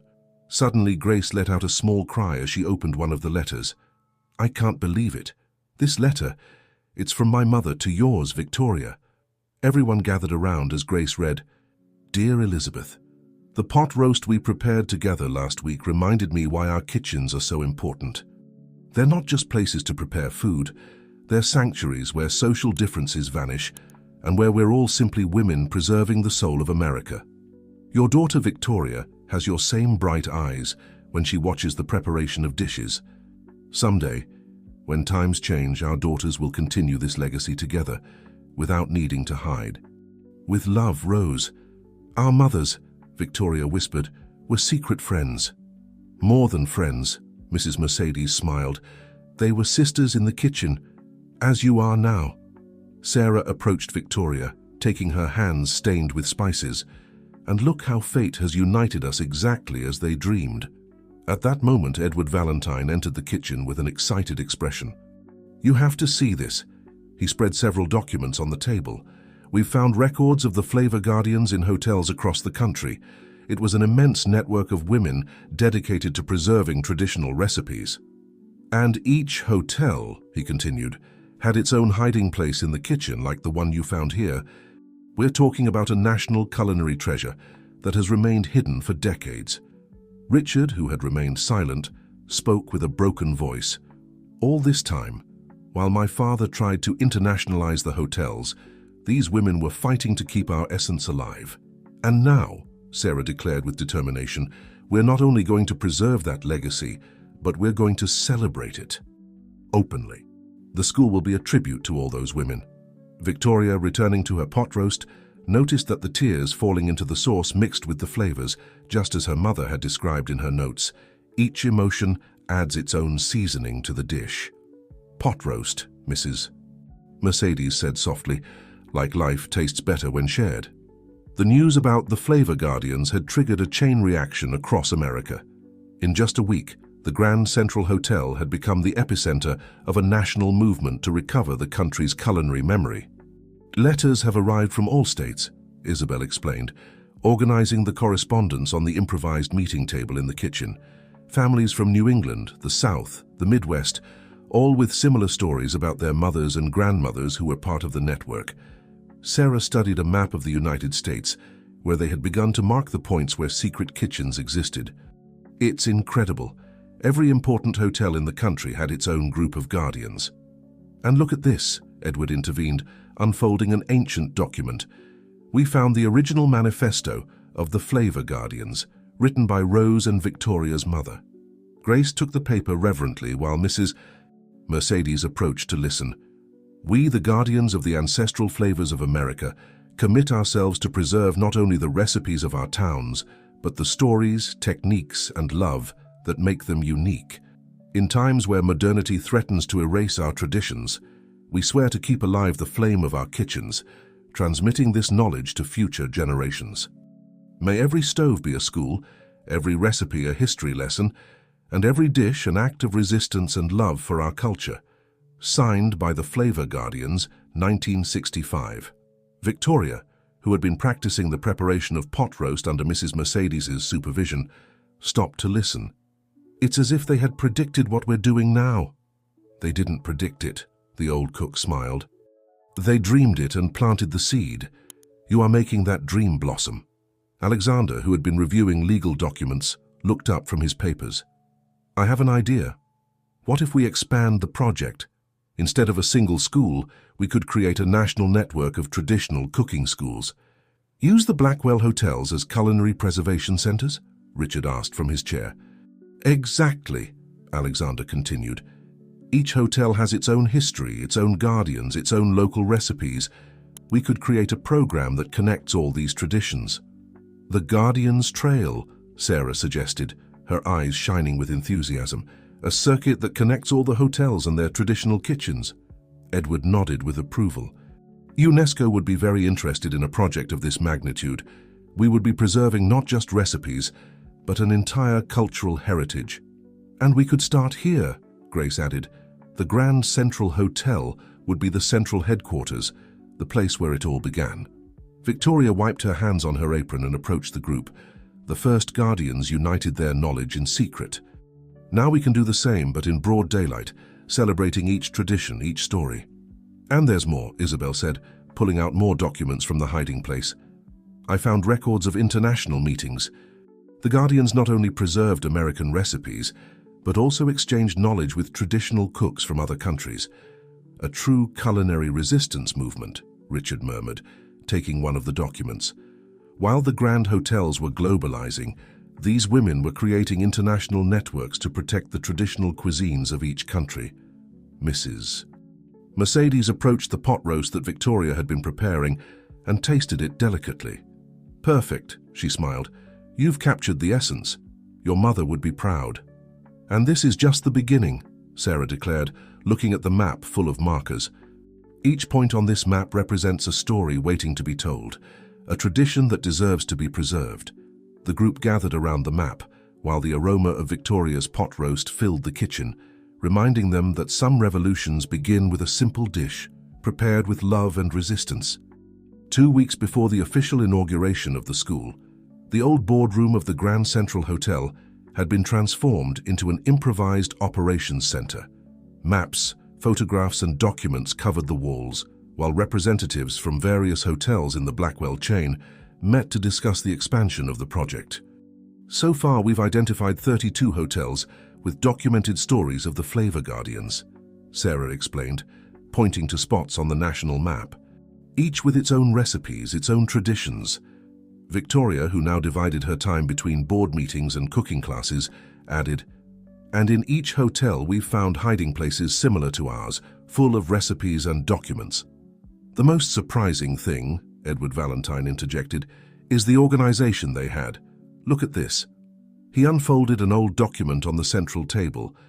They had a coded communication system using recipes as messages. Grace approached the document with interest. The quantities in the recipes, they're not just measurements, are they? No, Mrs. Mercedes confirmed, smiling. Each ingredient, each quantity, had a special meaning. For example, when a recipe mentioned 3 bay leaves, it meant there would be a meeting in 3 days. They were more astute than we imagined, Alexander commented with admiration. While the men ran the hotels from their offices, the women were leading a revolution from the kitchens, Richard completed, his voice laden with emotion. And to think we tried to suppress them for so long. At that moment, Isabel ran into the room waving a group of newly developed photographs. You have to see this. We found them in the hotel in New Orleans. The images showed groups of women in different kitchens, all with the same gleam of determination in their eyes. But one photograph in particular caught everyone's attention. It showed Victoria's mother and Rose alongside a group of African-American women, all preparing gumbo. That photo was taken in 1967, Mrs. Mercedes explained. It was when the Guardians decided that preserving the recipes of high society wasn't enough. They began to travel to African-American communities, learning and documenting their culinary traditions. That's why my mother disappeared for days, Victoria whispered. She wasn't at spas like my father said. She was in the bayous of Louisiana, in the heart of the South, in Midwestern communities, Mrs. Mercedes confirmed. Learning, documenting, preserving. Sarah took one of the photographs where her grandmother Rose could be seen teaching a group of young women. They weren't just preserving recipes, were they? They were creating bridges between different worlds. The kitchen, Mrs. Mercedes responded, has always been the place where differences fade away, where a society lady and an African-American cook can be equals before the stove. And that's exactly what we want for our schools, Grace declared, not just to teach techniques and recipes, but to preserve that philosophy of equality and respect. I have a proposal, Edward intervened. Why don't we inaugurate the school with a festival that brings together traditional cooks from all over the country? We could call it the Guardians' Gathering. Victoria's eyes lit up. And we could invite the daughters and granddaughters of the original Guardians, create a bridge between the past and the future. More than that, Alexander added. We could document their stories, create an audiovisual archive that preserves not only the recipes, but the experiences of these extraordinary women. Grandma Rose, Grace remembered with a smile, always said that every recipe has 3 main ingredients: memory, love, and resistance. And we, Sarah concluded, looking at the map full of markers, are adding a 4th ingredient: justice. Justice for all those women who kept our culture alive from the shadows. As the group continued planning, the aroma of a new pot roast filtered from the kitchen, where a group of students was learning under Mrs. Mercedes's tutelage. The future and the past intertwined in every dish, in every shared story. The gardens of the Grand Central Hotel had never seen so much activity. 3 days before the grand inaugural festival, white tents rose like giant flowers, each dedicated to a different region of America. The aroma of spices and fresh herbs floated in the air as traditional cooks began to arrive from all corners of the country. "Mrs. Soledad," Victoria exclaimed, running to hug an elderly Texan woman getting out of a van. "I can't believe you came all the way from San Antonio." "How could I not come?" the old woman smiled. "Your mother was my most dedicated student. She taught me that flavors know no social classes." Sarah was supervising the installation of the cooking stations when she noticed Grace standing in front of one of the tents, holding an old photograph. "What did you find, Mom?" "Look," Grace replied, showing the image. "This photo was taken exactly in this garden 40 years ago. Grandma Rose teaching a group of high society women how to make her famous apple pie." Mrs. Mercedes approached, leaning on her cane. "Ah, I remember that day. It was when we decided that traditional recipes shouldn't remain only in popular kitchens. The true revolution was for all social classes to learn to value our roots." At that moment, a group of young culinary students, scholarship recipients of the new program, timidly approached Mrs. Mercedes. "Teachers," one of them said, "we found something while cleaning the garden fountain." The young woman extended a small metal box, rusted by time but still sealed. Victoria recognized it immediately. "It's my mother's seal. She used to mark her most important belongings like this." Carefully, they opened the box. Inside, they found a notebook wrapped in cloth and a letter dated 1 week before Victoria's mother left the kitchen forever. "Read it," Grace encouraged Victoria. "It's part of our history." Victoria began to read aloud. "Dear guardians of the future, if you found this box, it means the time has come. The gardens of this hotel have witnessed our silent resistance, our love for the traditions we were denied the right to practice openly. But I dreamed of a day when our daughters and granddaughters could cook under the sun, without hiding, celebrating each recipe as the cultural treasure it is. I dreamed of a time when kitchens would not be places of division, but of union. In this notebook, I have kept not only recipes, but dreams. Dreams of an America where traditional culinary art is valued as much as the finest European gastronomy, where every cook, regardless of their origin, is recognized as a guardian of our identity. To those who find this box, continue our legacy. Don't just preserve the recipes, preserve the spirit of sisterhood that was born in these kitchens.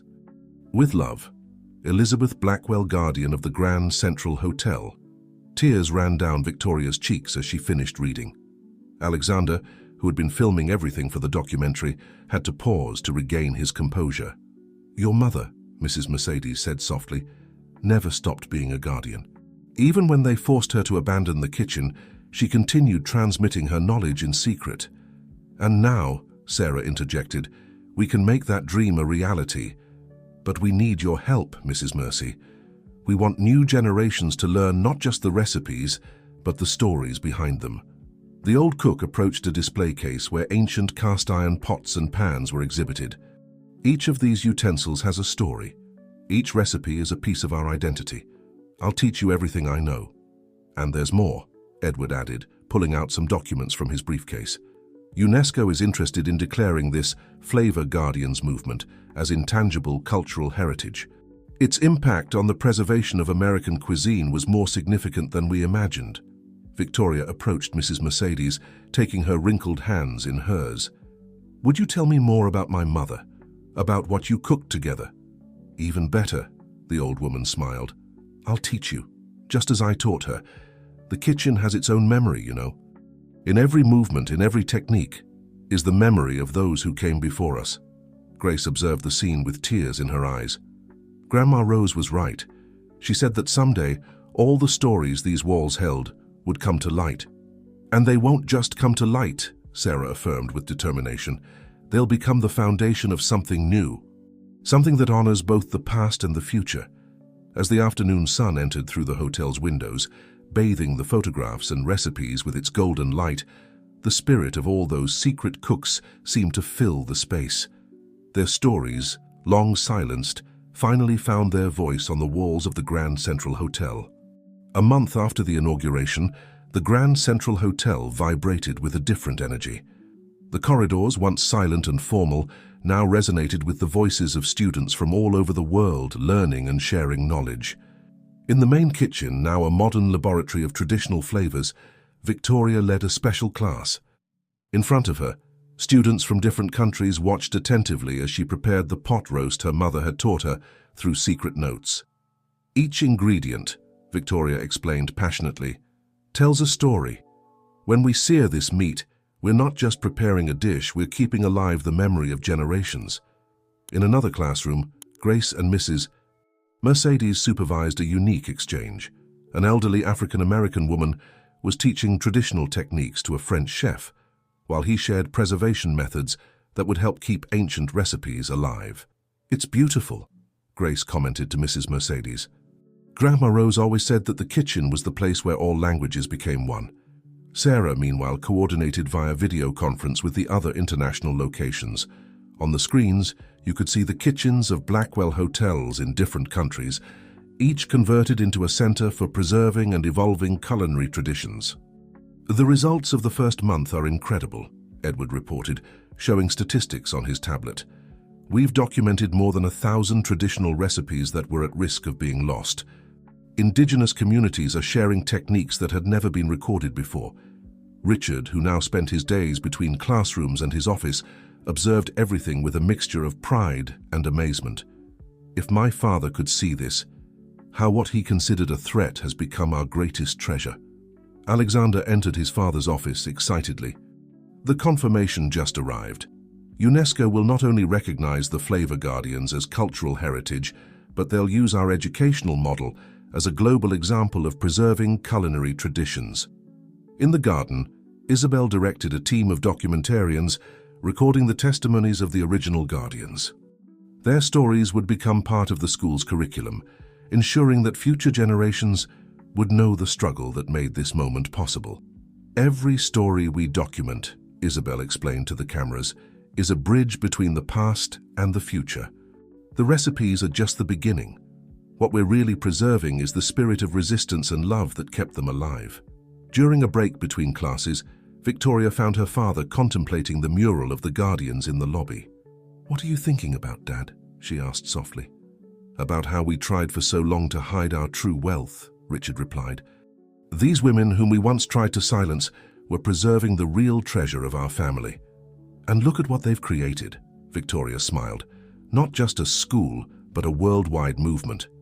At that moment, a group of excited students rushed by. They had successfully reproduced an ancient recipe that was thought to be lost. "Professor Victoria," called a young Japanese student, "you have to try this. We combined the traditional pot roast technique with Japanese fermentation methods." Victoria tasted the dish, and her eyes filled with tears. It tastes like the future," she whispered, "like living tradition, evolving without losing itself." Grace, who had approached the group, smiled wisely. Grandma Rose always said that recipes are like rivers. They must flow and adapt, but never forget their source. The afternoon sun streamed through the hotel's windows, illuminating the faces of 3 generations united by their love for cooking and its traditions. In every corner of the building, the legacy of the Flavor Guardians not only survived, but flourished in ways that not even they could have imagined. 6 months after the inauguration, the Grand Central Hotel was preparing for a special event, the first graduation of students from the International School of the Flavor Guardians. The old ballroom, now converted into a multi-purpose space, was decorated with historical photographs and traditional aromatic herbs. Victoria, elegant in a suit that combined elements of haute couture with traditional embroidery, supervised the final details when Sarah arrived with exciting news. "You won't believe this," she exclaimed, waving a letter. "The French Culinary Academy wants to establish a permanent exchange program. They say our teaching methods have revolutionized the way culinary traditions are preserved." Grace, who was preparing dishes for the ceremony with her students, smiled upon hearing the news. Grandma Rose always said that good food knows no borders. In the main kitchen, Mrs. Mercedes supervised the preparation of a special menu that represented the fusion of all the cultures present in the school. Each dish told a story of transformation and preservation.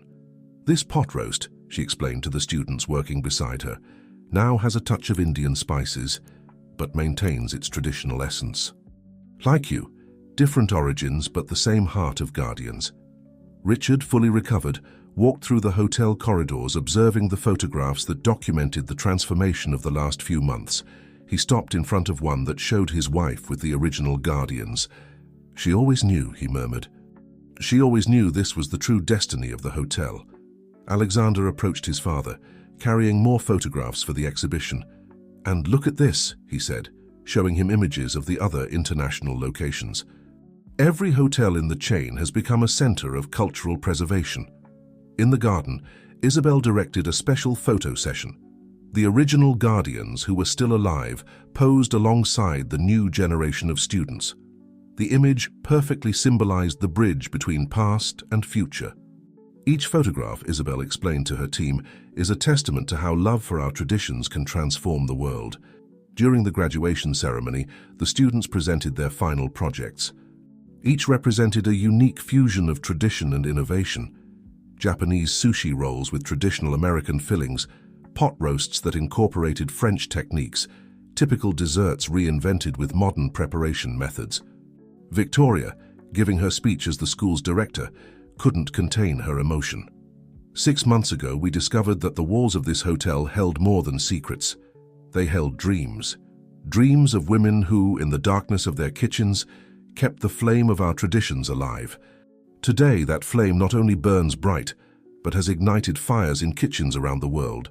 Sarah continued, "Each graduate who leaves this school carries with them not only techniques and recipes, but a sacred responsibility to be a guardian of our culinary traditions, adapting them to the future without losing their essence." Grace, watching her students receive their diplomas, thought of her. "Mother, Mom, your legacy didn't just survive, it blossomed beyond our wildest dreams." At the end of the ceremony, all those present participated in a special ritual. Each graduate lit a candle from the main kitchen fire, symbolizing how knowledge and tradition are passed from generation to generation. "The fire that burns in these candles," Mrs. Mercedes declared with an emotional voice, "is the same that burned in secret kitchens for decades. May its light never go out." The night ended with a grand celebration where each graduate presented a dish that represented their personal journey at the school. The Grand Central Hotel, once a symbol of exclusivity and segregation, had transformed into a beacon of inclusion and cultural preservation. Exactly 1 year had passed since that day when Sarah offered a sandwich to a stranger in the park. The Grand Central Hotel, now an international center for culinary preservation, celebrated its first anniversary with a special event that brought together all the people who had made this transformation possible. In the main garden, where everything began with the Guardians Festival, Sarah and Victoria watched the sunset as guests began to arrive. "Can you believe everything that's happened in a year?" Sarah asked, adjusting the apron that once belonged to Grandma Rose. Sometimes it feels like a dream, Victoria replied, who now proudly wore her mother's old apron. But then I hear the laughter in the kitchens, see the students learning, and I know it's more real than ever. Grace approached her daughters, carrying the original recipe book of Grandma Rose, now restored and digitized for future generations. Grandma always said that kindness, like a good sandwich, has the power to transform lives. Richard, fully recovered and transformed by the events of the past year, joined his family. And to think we tried for so long to hide our true wealth, he reflected, looking at the illuminated hotel. These walls held the greatest treasure of all, love for our traditions. The celebration brought together students from all international locations. In every corner of the garden, cooking stations had been set up where different generations of guardians shared their knowledge. Mrs. Mercedes, although older, continued to teach with the same passion as always. True success, she explained to a group of young chefs, isn't in awards or international recognition. It's in every recipe preserved, in every technique passed on, in every story shared. Alexander, who had documented every step of this transformation, presented the complete historical archive. The Flavor Guardians, a story of love and resistance. The document would be distributed to libraries and culinary schools around the world. Isabel, surrounded by her team of documentarians, captured the final moments of this story that had begun with a simple act of kindness. Each image, she explained, is a testament to how love can transform the world. As night fell, the whole family gathered in the center of the garden. Victoria took the floor. A year ago, we discovered that we were more than two families united by secrets and pain. We were heirs to a legacy of love, preserved in every recipe, in every technique, in every story whispered in secret kitchens. Sarah continued, and now that legacy not only lives but flourishes. In every kitchen of our hotels, in every school we've opened, in every student who learns our traditions. Grace, looking at the starry sky, added, Grandma Rose used to say that recipes are like stars. They may seem distant, but their light guides us home. Richard, taking Victoria and Sarah's hands, concluded, and this is our home now. Not just a hotel, not just a school, but a place where all traditions are honored, where all flavors are celebrated. The aroma of traditional dishes mingled with laughter and music, as new generations of guardians continued the legacy of love and preservation that had begun in the secret kitchens of this very hotel. And so at the Grand Central Hotel, where traditions once had to hide, they now flourished in broad daylight, reminding everyone that love, like a good dish, has the power to transform lives, unite hearts, and build bridges between past and future. As the celebration continued into the night, a surprise guest arrived at the hotel. It was none other than the President of the United States, who had heard about the remarkable transformation of the Grand Central Hotel and its impact on preserving American culinary heritage. I had to see this for myself, the President said, addressing the gathered crowd. What you've accomplished here is nothing short of extraordinary. You've not only preserved our nation's culinary traditions, but have also created a model for cultural understanding and unity. The President's visit brought national attention to the Flavor Guardians project, sparking a nationwide interest in preserving local culinary traditions.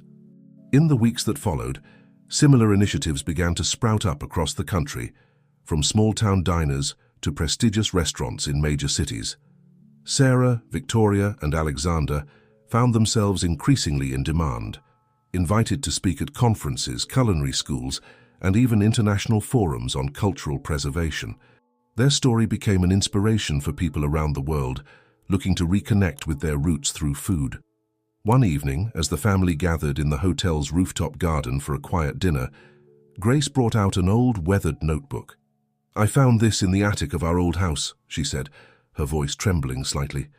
It's Grandma Rose's personal diary. I think it's time we read it together. As Grace began to read, the family was transported back in time to the days when Rose was just beginning her journey as a guardian of flavors. April 15, 1950. Today, I made a decision that will change my life forever. I will no longer stand by and watch as our precious culinary heritage fades away. Elizabeth Blackwell and I have formed a pact. We will become the guardians of our traditions, the keepers of our flavors. It won't be easy. We'll face resistance, ridicule, and perhaps even danger. But the alternative, losing the very essence of who we are, is unthinkable. We've recruited other women from all walks of life, society ladies who've never set foot in a kitchen, immigrant cooks with recipes passed down through generations, African-American women with a culinary wisdom that puts French chefs to shame. Together, we will preserve not just recipes, but a way of life. To my future granddaughter, who I hope will read this someday, never forget where you come from. The kitchen is not just a place to prepare food. It's where families are nourished, where cultures blend, where love is expressed in its purest form. Be brave, be kind, and always, always cook with your heart. As Grace finished reading, there wasn't a dry eye in the group. The words of Grandma Rose, spoken across decades, resonated deeply with each of them. She knew, Sarah whispered. Somehow she knew that we would be here continuing her work. Victoria nodded, wiping away a tear. And look at what her vision has become. It's grown beyond anything she could have imagined. Richard, who had been listening intently, spoke up. I think it's time we took this to the next level. We've preserved the past and connected it to the present. Now let's use it to shape the future. What do you have in mind, Dad? Alexander asked, intrigued. A global initiative, Richard replied, his eyes shining with excitement. We'll call it Flavors Without Borders. We'll use our network of hotels and schools to create cultural exchange programs, focusing on traditional cuisines from around the world. The idea was met with enthusiastic approval from everyone. Over the next few hours, they brainstormed and planned, their excitement growing with each new idea. They envisioned culinary students from America, traveling to remote villages in China to learn ancient cooking techniques, and in return, Chinese cooks coming to the heartland of America to master the art of barbecue. They imagined Italian grandmothers teaching their pasta-making secrets to young chefs from Brazil, while Brazilian cooks shared the intricacies of their vibrant tropical cuisine. But it's not just about the exchange of recipes and techniques, Sarah pointed out. It's about creating understanding between cultures. Food has always been a universal language. We're just helping to amplify its voice. As the night wore on, their plans became more ambitious. They talked about partnering with governments and international organizations to use culinary traditions as a tool for diplomacy and conflict resolution. They discussed creating a global database of endangered recipes and cooking techniques, ensuring that no culinary tradition would ever be lost to time. We'll need to expand our team, Alexander said, making notes on his tablet. We'll need anthropologists, historians, nutritionists, even diplomats. And we'll need to ensure that the communities we work with benefit directly from this initiative, Victoria added. This isn't about exploitation or commercialization. It's about preservation, education, and empowerment. As dawn broke over the New York skyline, the family realized they had been up all night, fueled by their passion and excitement for this new chapter in their journey. Grace, looking at her daughters, son-in-law and grandson, felt a surge of pride. Rose would be so proud, she said softly. Not just of what we've accomplished, but of who we've become. In the weeks and months that followed, the Flavors Without Borders initiative took shape. The Blackwell-Thompson family worked tirelessly to bring their vision to life, facing challenges and setbacks but never losing sight of their goal. They partnered with UNESCO to create a global registry of culinary heritage, ensuring that traditional recipes and techniques from even the most remote corners of the world were documented and preserved. They established scholarships for young chefs from underprivileged backgrounds, giving them the opportunity to study at the Grand Central Hotel School and then return to their communities as culinary ambassadors. They worked with governments to incorporate traditional cooking classes into school curricula, ensuring that future generations would grow up with an appreciation for their culinary heritage. The Grand Central Hotel became a hub of international culinary diplomacy. World leaders would meet over meals prepared by chefs from conflict zones, finding common ground in their shared appreciation for good food. 1 year after the launch of Flavors Without Borders, the family gathered once again in the rooftop garden of the Grand Central Hotel. The city stretched out below them, a glittering tapestry of lights, but their attention was focused on a simple meal laid out before them. On the table was a feast that told the story of their journey. Sarah's sandwiches, made with the recipe that had started it all. Victoria's pot roast, perfected under Mrs. Mercedes' tutelage. Traditional dishes from every corner of the globe, each with its own story of preservation and rediscovery. As they sat down to eat, Sarah raised her glass in a toast. To Grandma Rose and all the flavor guardians who came before us. To the power of food to unite, to heal, to preserve our shared humanity. And to all of you, my family, for believing in this dream and making it a reality. As they clinked glasses, each of them felt the weight of their accomplishments, but also the excitement of the journey still ahead. They had transformed not just a hotel, not just a family, but had sparked a global movement that was changing the way people thought about food, culture, and heritage. And somewhere they knew, Grandma Rose was smiling down on them, her legacy alive and thriving in ways she could never have imagined. As the family enjoyed their meal, sharing stories and laughter, they couldn't help but reflect on how far they had come. From a simple act of kindness, a sandwich shared with a stranger, had grown a movement that was changing lives around the world. Victoria, looking at her mother Grace, suddenly had an idea. "Mom," she said, "I think it's time we wrote our own book. Not just a recipe book, but a story of our journey, of how a family secret became a global mission." Grace's eyes lit up at the suggestion. "That's a wonderful idea. We could include not just recipes, but the stories behind them. The struggles, the triumphs, the moments of discovery. And we could invite other flavor guardians from around the world to contribute," Sarah added excitedly. "It could be a collective memoir of this incredible movement." Alexander, always thinking about the bigger picture, chimed in. "We could turn it into a series, each volume focusing on a different region or culinary tradition. It could become a comprehensive chronicle of global culinary heritage." As they discussed the book project, Richard sat back and listened, a contented smile on his face. He marveled at how his family had transformed what was once a source of shame and secrecy into something beautiful and world-changing. "You know," he said when there was a lull in the conversation, "I've been thinking about my father, and about Frank Thompson, about the choices they made, and the consequences of those choices." The table fell silent, all eyes turning to Richard. "For so long, I was angry at my father for his deception, for the pain he caused. But now I can't help but think, what if he had made different choices? What if instead of betraying Frank, he had embraced his vision? Imagine what they could have accomplished together." Victoria reached out and squeezed her father's hand. "It's not too late, Dad. In a way, we're fulfilling both their legacies. The Blackwell business acumen and the Thompson creative vision working in harmony." Richard nodded, his eyes misting over. "You're right. And that's why I've made a decision." He took a deep breath before continuing. "I want to establish a foundation in both their names. The Blackwell-Thompson Foundation for Culinary Heritage. It will ensure that the work we're doing continues for generations to come, regardless of what happens to the hotel business." The announcement was met with enthusiastic approval from the family. They spent the next hour discussing the possibilities this new foundation could open up. Expanded scholarship programs, research grants for food historians, funding for community kitchens in underserved areas, and much more.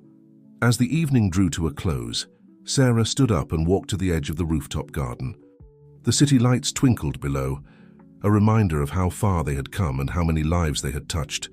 She motioned for the others to join her. "Look at this city," she said softly. "In every neighborhood, every home, there's a story told through food. We've started something beautiful here, but our work is far from over." Victoria nodded, putting an arm around her sister. "We've honored the past, but now we're shaping the future. Every meal cooked, every recipe shared, every cultural bridge built, it's all part of a greater legacy." Alexander raised his glass. "To the flavor guardians, past, present, and future. May we always remember that the greatest revolutions start in the kitchen." As they toasted, Grace felt a sense of completion. The secret her mother had entrusted to her had blossomed into something far greater than she could have imagined. The legacy of Rose, of Frank, of all those who had cooked and preserved and loved in secret, was now a beacon for the world. Richard, looking at his family, not just those related by blood, but all those who had become part of this grand adventure, felt a profound sense of peace. The mistakes of the past had been transformed into opportunities for the future, In the years that followed, the Blackwell-Thompson Foundation became a global force for culinary preservation and cultural understanding. The Grand Central Hotel, once a symbol of exclusivity, became a pilgrimage site for food lovers and culture enthusiasts from around the world. But more importantly, in kitchens across America and beyond, people were rediscovering the joy of cooking, the importance of preserving their heritage, and the power of food to bring people together. And it all started with a simple act of kindness, a sandwich shared between strangers on a New York morning. As the family made their way back inside, the aroma of their shared meal lingering in the air, they knew that this was not an ending, but a beginning. The story of the Flavor Guardians would continue, with each meal cooked, each recipe shared, each new generation that discovered the power of food to connect, heal, and inspire. In the grand kitchen of the hotel, a new batch of students was already preparing for the next day's lessons, their excited chatter floating up to the rooftop. The legacy lived on, a continuous feast of flavors, stories, and love.